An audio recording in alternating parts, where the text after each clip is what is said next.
जैसा कि आप सभी जानते हैं कि भारत के पहले सीडीएस जनरल विपिन रावत जी, उनकी पत्नी समेत जो है 13 लोगों की MI से दुर्घटनाग्रस्त हेलीकॉप्टर हुआ और उन सभी को मृत्यु को प्राप्त हुई।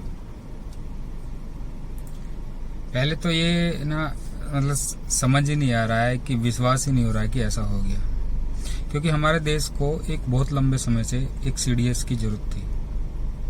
मैंने आपको थोड़ा सा पहले पीछे लेकर चलता हूँ। तो जब कारगिल युद्ध हुआ तो तब सबसे ज़्यादा जरूरत पड़ी और इस पर विचार किया गया कि भारत में भी एक सीडीएस होनी चाहिए।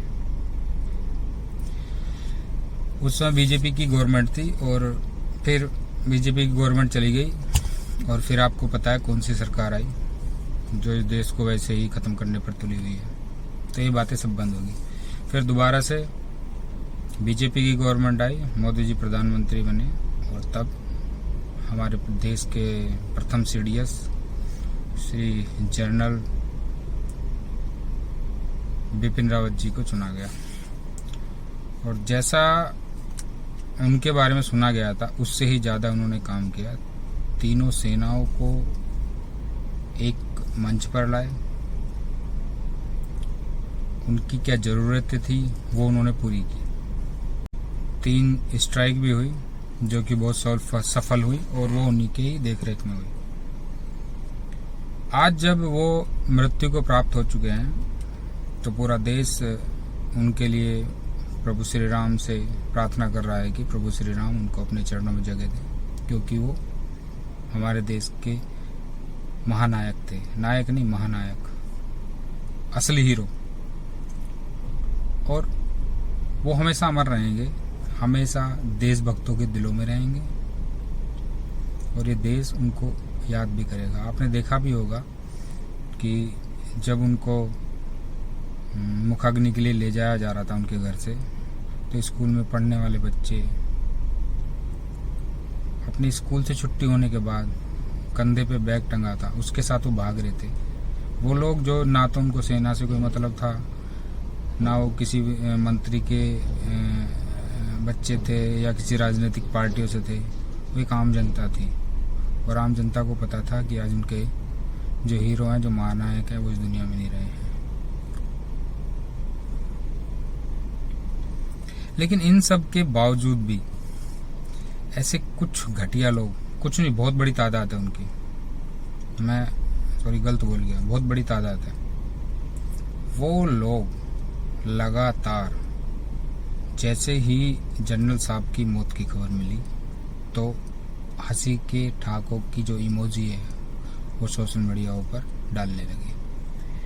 बात समझ आती है कि जो आपके दुश्मन देश है, चाइना है, पाकिस्तान है, ठीक है, वहाँ से कोई कर रहा है तो करने दो, अगर वो करते हैं तो उसमें भी हमारी जीत है।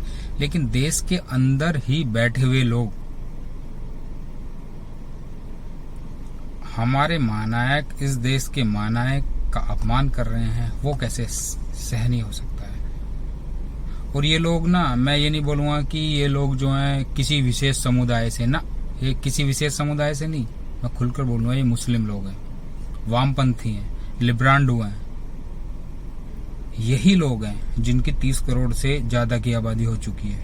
यही लोग हैं जो इस देश के लिए पहले भी खतरा बने हुए थे और आज भी खतरा बने हुए हैं। और ये एक आम इंसान को नहीं, ये हर एक इंसान को बताया, चाहे वो राजनीतिक हो, चाहे वो सेना का हो, चाहे आम जनता हो। लेकिन मेरी समझ में ये नहीं आ रहा है कि उनके खिलाफ कोई कानून क्यों नहीं लाया जाता है, उनके खिलाफ कोई कार्रवाई क्यों नहीं की जाती है, कुछ समझ में नहीं।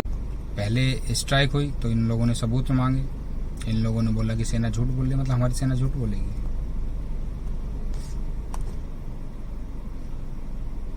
हमारी सेना ने कोई भी कार्य किया हो, ये आए दिन ना गाली देने लगते हैं सेना को, पत्थर मारने लगते हैं। कश्मीर में आपने देखा होगा, इन लोगों के खिलाफ कुछ नहीं किया जाता। छोटे मोटे का केस होता है, बाद में फिर इनको छोड़ दिया जाता है।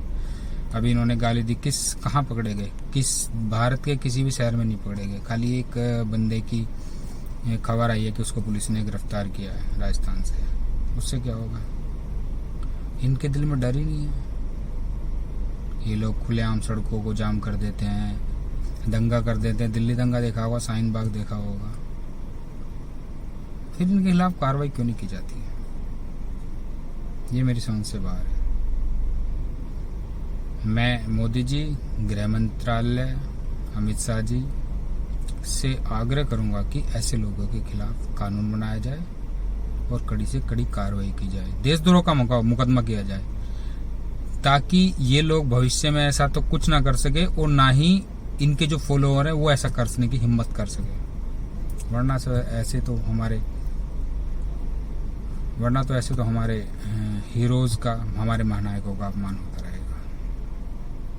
दोस्तों, अगर आप मेरी इस बात से सहमत हैं तो इस वीडियो को ज़्यादा से ज़्यादा फैलाइए, ताकि हमारे नायकों का अपमान भविष्य में ना हो सके। जय हिंद, जय भारत।